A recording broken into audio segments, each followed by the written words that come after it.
Samuel 11.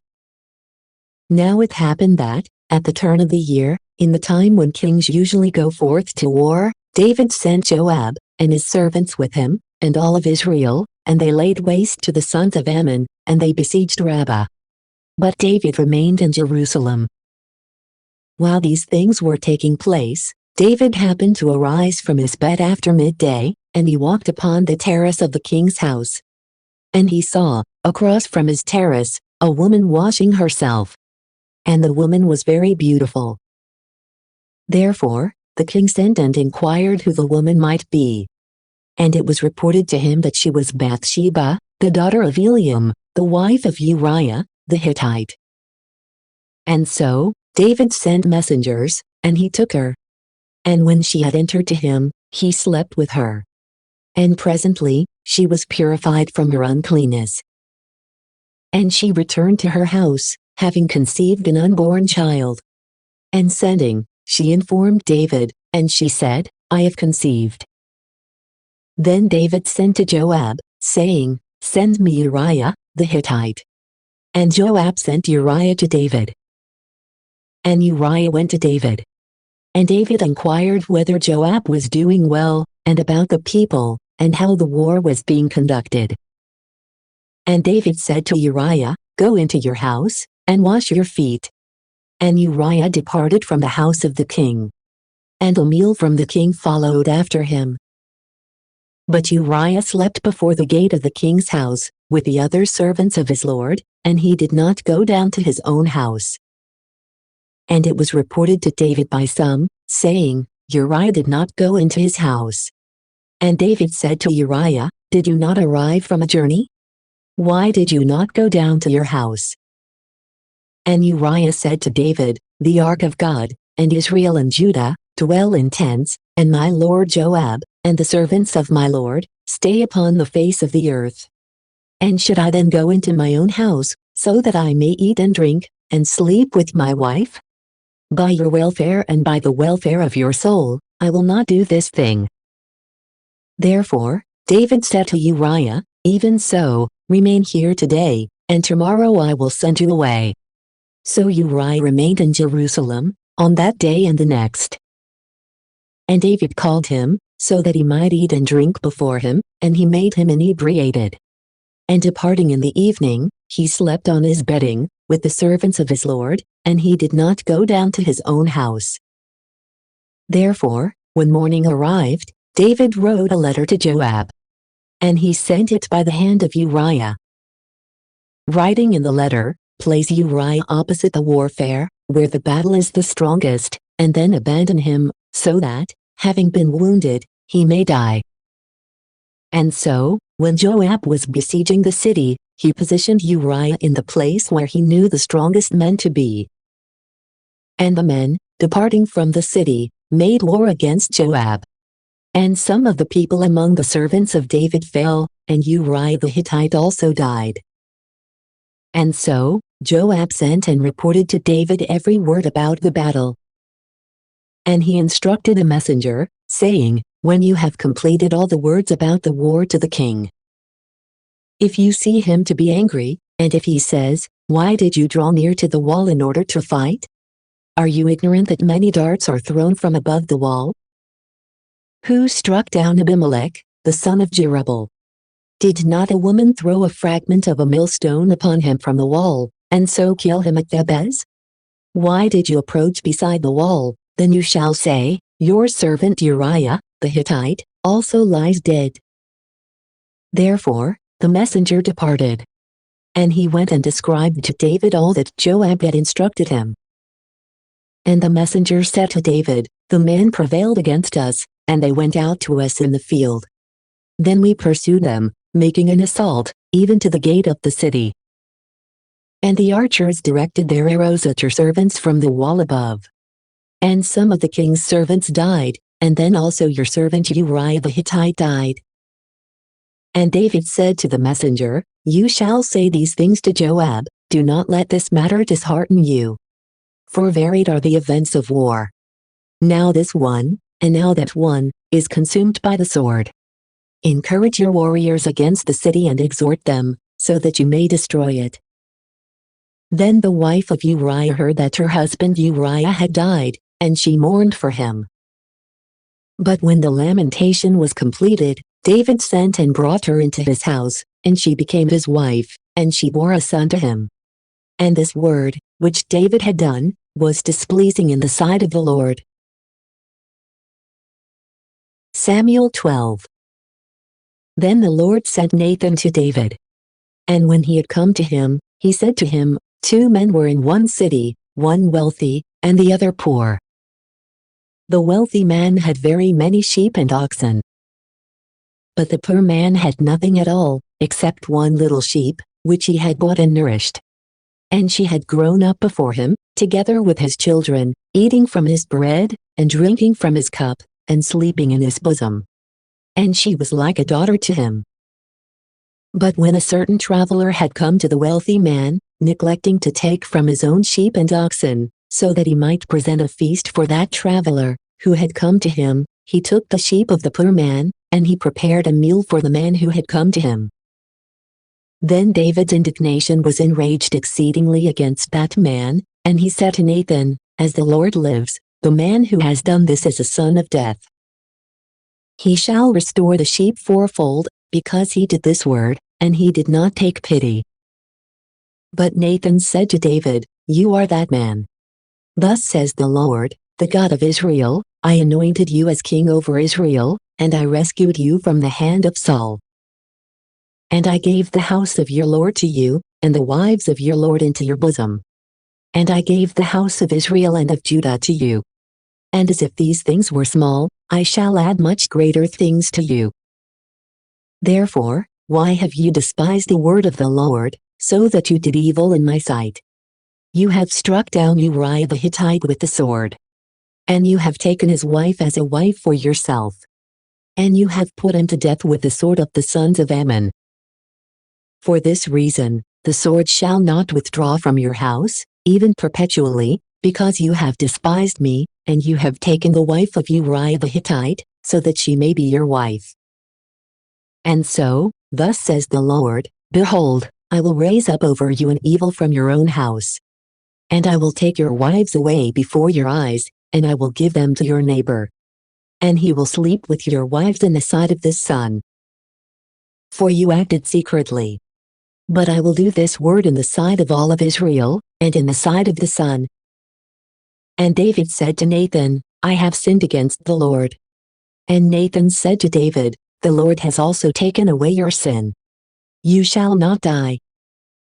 Yet truly, because you have given occasion to the enemies of the Lord to blaspheme, because of this word, the son who was born to you, dying he shall die.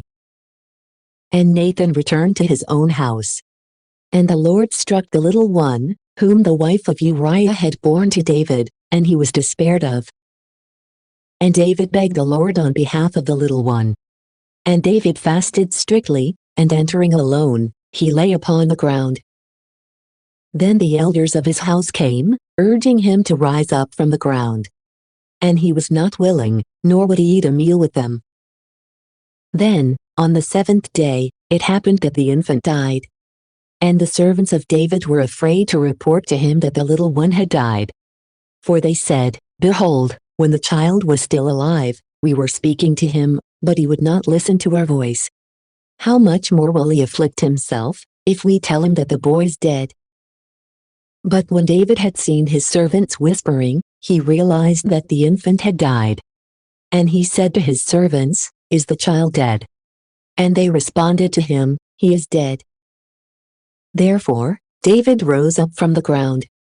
And he washed and anointed himself. And when he had changed his clothing, he entered the house of the Lord, and he worshipped. Then he went to his own house, and he asked them to place bread before him, and he ate. But his servants said to him, What is this word that you have done? You fasted and were weeping, on behalf of the infant, while he was still alive. But when the boy was dead, you arose and ate bread. And he said, While he was yet alive, I fasted and wept on behalf of the infant. For I said, Who knows if the Lord may perhaps give him to me, and let the infant live? But now that he is dead, why should I fast? would I be able to bring him back any more? Instead, I will go to him. Yet truly, he will not return to me." And David consoled his wife Bathsheba. And entering to her, he slept with her. And she bore a son, and he called his name Solomon, and the Lord loved him. And he sent, by the hand of Nathan the prophet, and he called his name, Beloved of the Lord, because the Lord loved him. And then Joab fought against Rabbah of the sons of Ammon, and he fought outside the royal city. And Joab sent messengers to David, saying, "I have struggled against Rabbah, and so the city of waters will soon be seized. Now therefore, gather the remaining portion of the people together, and besiege the city and take it. Otherwise, when the city will have been laid waste by me, the victory will be ascribed to my name." And so David gathered together all the people, and he set out against Rabbah. And after he had fought, he seized it. And he took the crown of their king from his head. The weight of it was a talent of gold, having the most precious gems. And it was placed upon the head of David. Moreover, he carried away the spoils of the city, which were very many. Also, bringing forth its people, he saw them, and he drove over them with iron wagons, and he divided them with knives, and he dragged them through brick hills. So he did to all the citizens of the sons of Ammon. And David returned, with the entire army, to Jerusalem. Samuel 13. Now after these things, it happened that Amnon, the son of David, was in love with a very beautiful sister of Absalom, the son of David, and she was called Tamar. And he pined for her exceedingly, so much so that, out of love for her, he became ill. For, since she was a virgin, it seemed a difficulty to him that he would do anything dishonest with her. Now Amnon had a friend named Jonadab, the son of Shimei, the brother of David, a very prudent man. And he said to him, "Why are you becoming so thin from day to day, O son of the king? Why won't you tell me?" And Amnon said to him, "I am in love with Tamar, the sister of my brother Absalom." And Jonadab said to him, "Lie down upon your bed, and feign sickness. And when your father will come to visit you, say to him, I ask you to let my sister Tamar come to me, so that she may give me food, and may make a small meal, so that I may eat it from her hand." And so, Amnon lay down, and he began to act as if he were ill. And when the king had come to visit him, Amnon said to the king, "I beg you to let my sister Tamar come to me, and make in my sight 2 little portions of food, so that I take it from her hand." Therefore, David sent home to Tamar, saying, "Come to the house of your brother Amnon, and make a small meal for him." And Tamar went into the house of her brother Amnon. But he was lying down. And taking flour, she mixed it. And dissolving it in his sight, she cooked little portions of food. And taking what she had cooked, she poured it out, and she set it before him. But he refused to eat. And Amnon said, "Send everyone away from me." And when they had sent everyone away, Amnon said to Tamar, "Bring the food into the bedroom, so that I may eat from your hand." Therefore, Tamar took the little portions of food that she had made, and she brought them to her brother Amnon in the bedroom. And when she had presented the food to him, he took hold of her, and he said, "Come lie with me, my sister." She answered him, "Do not do so, my brother. Do not force me. For no such thing must be done in Israel. Do not choose to do this senseless act. For I will not be able to bear my shame. And you will be like one of the foolish in Israel. For it is better to speak to the king, and he will not deny me to you." But he was not willing to agree to her petition. Instead, prevailing by strength, he forced her, and he lay with her. And Amnon held hatred for her with an exceedingly great hatred, so much so that the hatred with which he hated her was greater than the love with which he had loved her before. And Amnon said to her, "Rise up, and go away." And she answered him, "This evil is greater, which you are now doing against me and driving me away, than what you did before. but he was not willing to listen to her. Instead, calling the servants who were ministering to him, he said, "Cast this woman out from me, and close the door behind her." Now she was clothed with an ankle-length robe. For the virgin daughters of the king made use of this kind of garment. And so, his servant cast her out, and he closed the door behind her. And she sprinkled ashes upon her head, and she tore her ankle-length robe. And placing her hands upon her head, she went forth, walking and crying out. Then her brother Absalom said to her, "Has your brother Amnon lain with you? But now, sister, be quiet. For he is your brother. And you should not afflict your heart because of this matter." And so, Tamar remained, wasting away in the house of her brother Absalom. And when King David had heard about these things, he was deeply grieved. But he was not willing to afflict the spirit of his son Amnon. For he loved him, since he was his firstborn. Yet Absalom did not speak to Amnon, neither good nor evil. For Absalom hated Amnon because he had violated his sister Tamar. Then, after the time of 2 years, it happened that the sheep of Absalom were being shorn in Baal-hazor, which is near Ephraim. And Absalom invited all the sons of the king. And he went to the king, and he said to him, "Behold, the sheep of your servant are being shorn. I ask that the king, with his servants, may come to his servant." And the king said to Absalom, "Do not, my son, do not choose to ask that we may all come and be a burden to you." Then, after he urged him, and he had refused to go, he blessed him. And Absalom said, "If you are not willing to come, I beg you, at least let my brother Amnon come with us." And the king said to him, "It is not necessary that he go with you." But Absalom pressed him, and so he sent with him Amnon and all the sons of the king. And Absalom made a feast, like the feast of a king. Then Absalom commanded his servants, saying, "Observe when Amnon will have become drunk with wine. And when I say to you, 'Strike and kill him,' do not be afraid. For it is I who command you. Be strong and valiant men."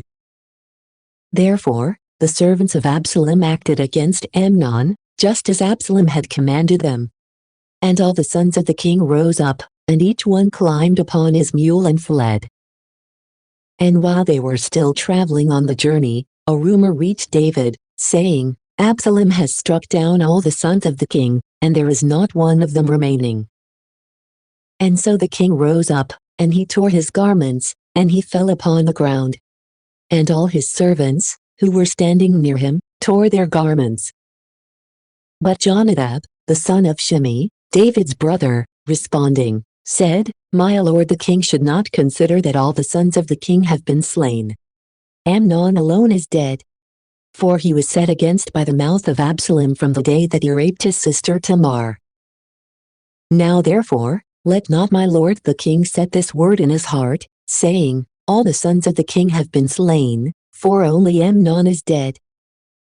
Now Absalom fled. And the young man keeping watch, lifted up his eyes and gazed out. And behold, many people were arriving along a remote road at the side of the mountain. And Jonadab said to the king, "Behold, the sons of the king are here. In accord with the word of your servant, so it has happened." And when he had ceased speaking, the sons of the king also appeared. And entering, they lifted up their voice, and they wept. And the king also, and all his servants, wept with an exceedingly great weeping. But Absalom, fleeing, went to Talmai, the son of Ammihud, the king of Geshur. Then David mourned for his son every day. Now after he had fled and had arrived in Geshur, Absalom was in that place for 3 years. And King David ceased to pursue Absalom, because he had been consoled over the passing of Amnon. Samuel 14. Now Joab, the son of Zeruiah, understood that the heart of the king had been turned toward Absalom. So he sent to Tekoa, and he brought from there a wise woman. And he said to her, "Feign that you are in mourning, and put on the clothing of one who mourns. And do not anoint yourself with oil, so that you may be like a woman who is still grieving for someone who died some time ago. And you shall enter to the king, and you shall speak words to him in this manner." Then Joab put the words in her mouth. And so, when the woman of Tekoa had entered to the king, she fell before him on the ground, and she reverenced, and she said, "Save me, O king." And the king said to her, "What problem do you have?" And she responded, "Alice, I am a woman who is a widow. For my husband has died. And your handmaid had 2 sons. And they quarreled against one another in the field. And there was no one there who would be able to stop them. And one struck the other, and killed him. And behold, the whole family, rising up against your handmaid, said, 'Deliver him who struck down his brother, so that we may kill him for the life of his brother, whom he killed, and so that we may do away with the heir,' and they are seeking to extinguish my spark that is left, so that there may not survive a name for my husband, nor a remnant upon the earth." And the king said to the woman, "Go to your own house, and I will make a decree on your behalf." And the woman of Tekoa said to the king, "May the iniquity be upon me, my lord, and upon the house of my father. But may the king and his throne be innocent." And the king said, "Whoever will contradict you, bring him to me, and he will never touch you again."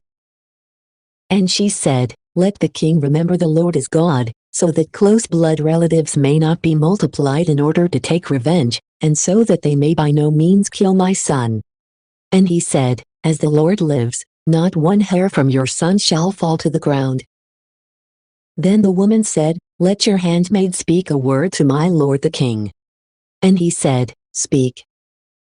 And the woman said, "Why have you thought such a thing against the people of God, and why has the king spoken this word, so that he sins and does not lead back the one whom he rejected? We are all dying, and we are all like waters that flow into the ground and do not return.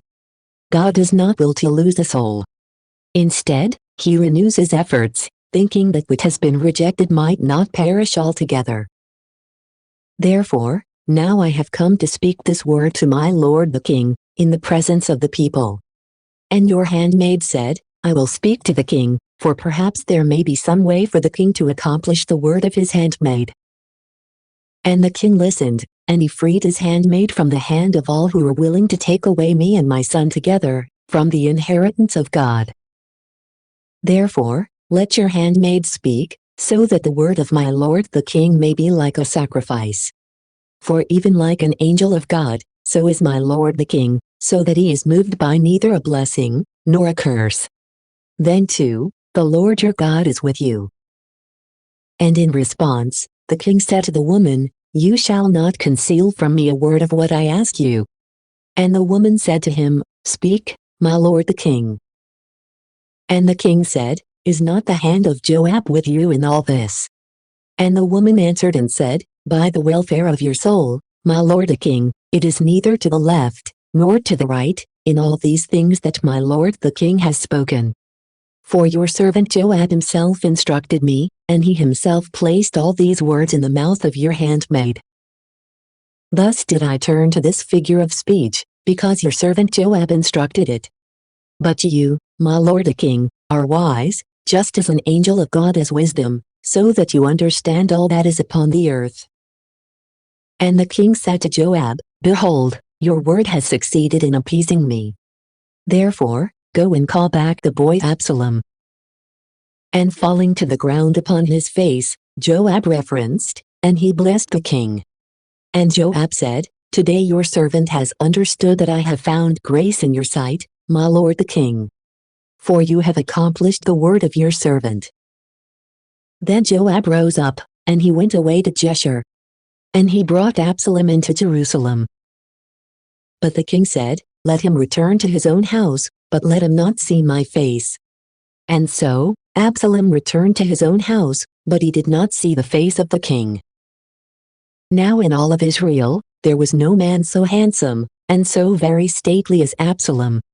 From the sole of the foot to the top of the head, there was no blemish in him.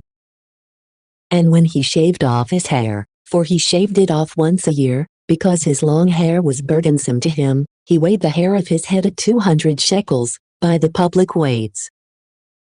Then 3 sons were born to Absalom, and 1 daughter, of elegant form, whose name was Tamar. And Absalom remained for 2 years in Jerusalem, and he did not see the face of the king. And so, he sent to Joab, so that he might send him to the king. But he refused to come to him. And when he had sent a second time, and he had refused to come to him, he said to his servants, "You know that the field of Joab, the one that is near my field, has a harvest of barley. Therefore, go and set it on fire." And so, the servants of Absalom set fire to the grain field. And the servants of Joab, arriving with their garments torn, said, "The servants of Absalom have set fire to part of the field." And Joab rose up, and he went to Absalom at his house, and he said, "Why have your servants set fire to my grain field?" And Absalom responded to Joab, "I sent to you, begging that you might come to me, and that I might send you to the king, and that you might say to him, 'Why was I brought from Geshur?' It would have been better for me to be there, I beg you, therefore, that I may see the face of the king. And if he is mindful of my iniquity, let him put me to death." And so, Joab, entering to the king, reported everything to him.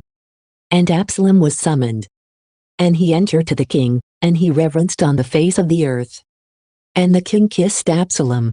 Thank you for watching.